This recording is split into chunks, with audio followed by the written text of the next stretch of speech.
Okay, for those of you, Daniel, and the rest of you guys that wanted to see this, alright, now this is Lubambashi. Now Lubambashi is in, or on, or in southern side of Congo, right on the bottom of the southern corner. Now, where we are at the moment is pretty much the town centre of Lubumbashi, and we're heading out at the moment to the farm.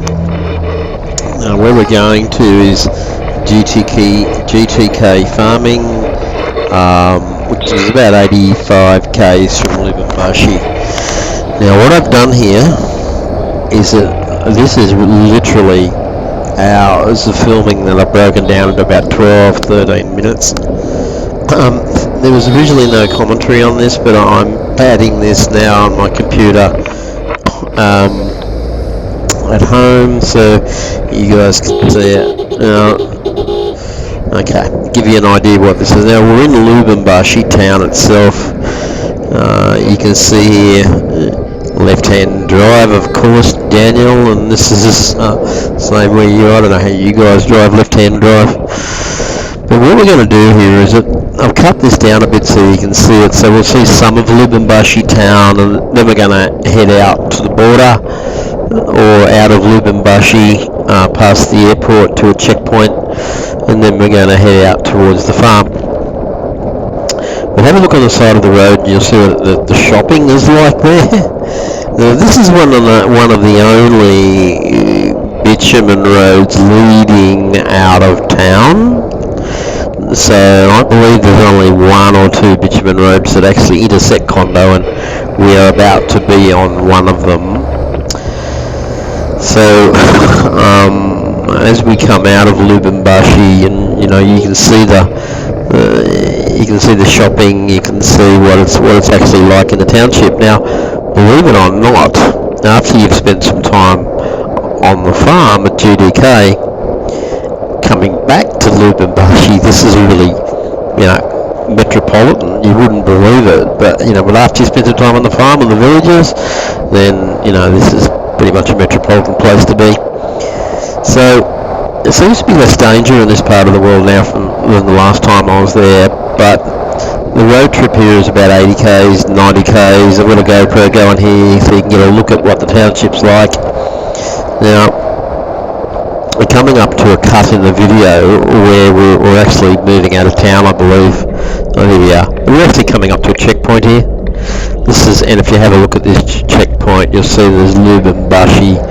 There's a checkpoint there printed at the top, and this is where all the vehicles have got to pass through and pay a toll to get out of town. Okay, so we'll just move through that. Now we're out on the road heading towards the farm. This was originally an hour and a half, this video, but I've cut it down to some interesting places so you can have a look at it on the way through. Okay, next video.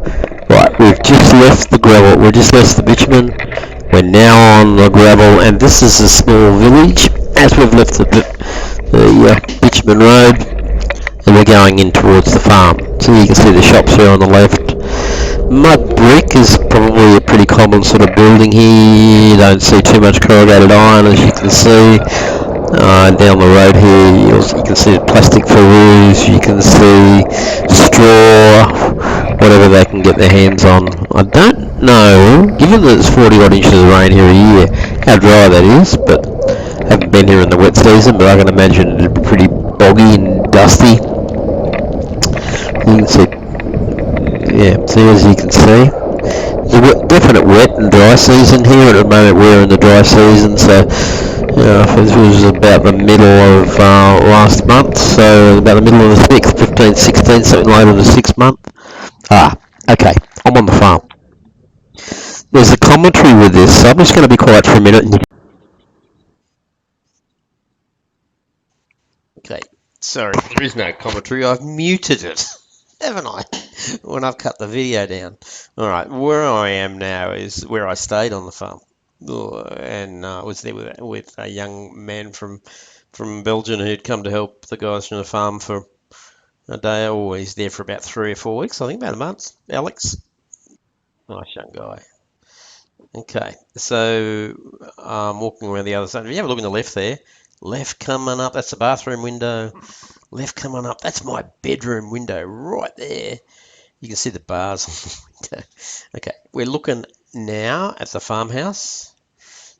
Okay, so we'll take a walk over there now, but this I have added more voice to this in a few moments, so I'll drop out and let the other voice take over.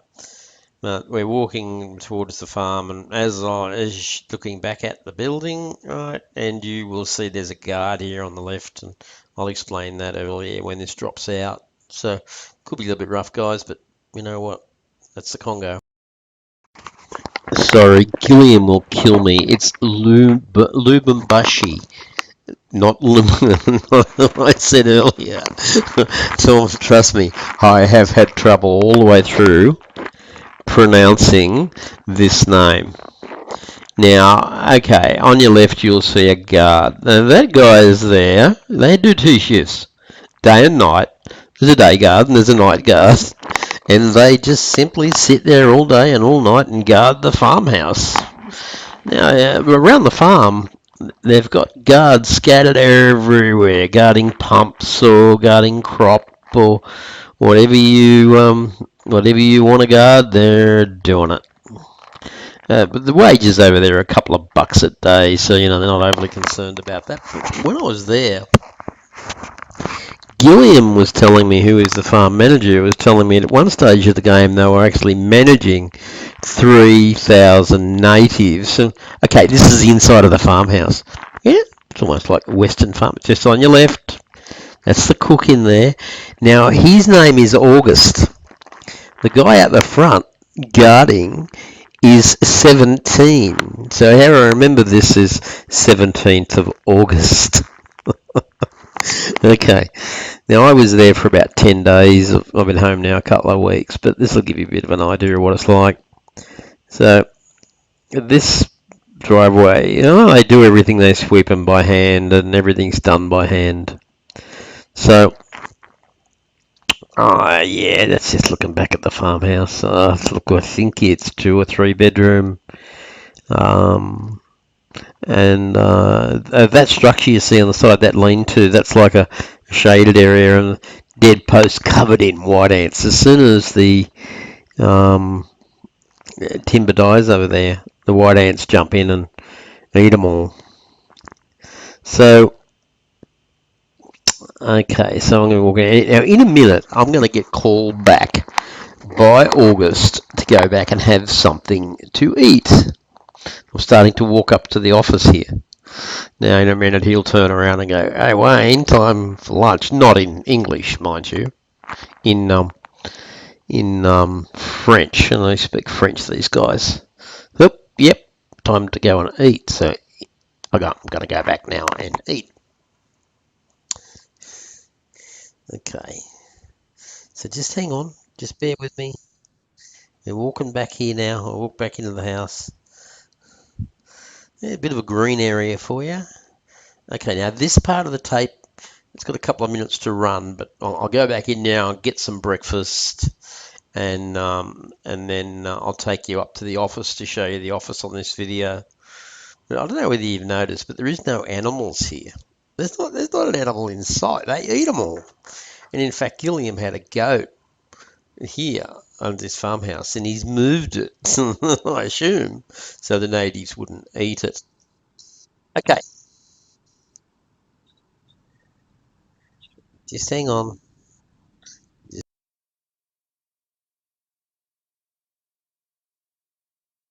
Okay, I'm back. Now, I'm doing this simply because this was so wind affected that you couldn't hear anything that I was saying on the GoPro. So this is the office, behind that officer workshops, and I haven't taken you there on this video at all, but I'm just about to walk into the office, and you can see GDK farming there on your left.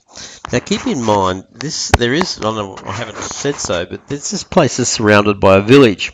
I think it's 1,500 or 2,000 people that live around the backside of this farm, and that's where all their workforce basically comes from, on the backside of this farm. and they employ them a couple of bucks a day, and they come in. But look, their families are really large here. I believe 18 kids is pretty average for the size.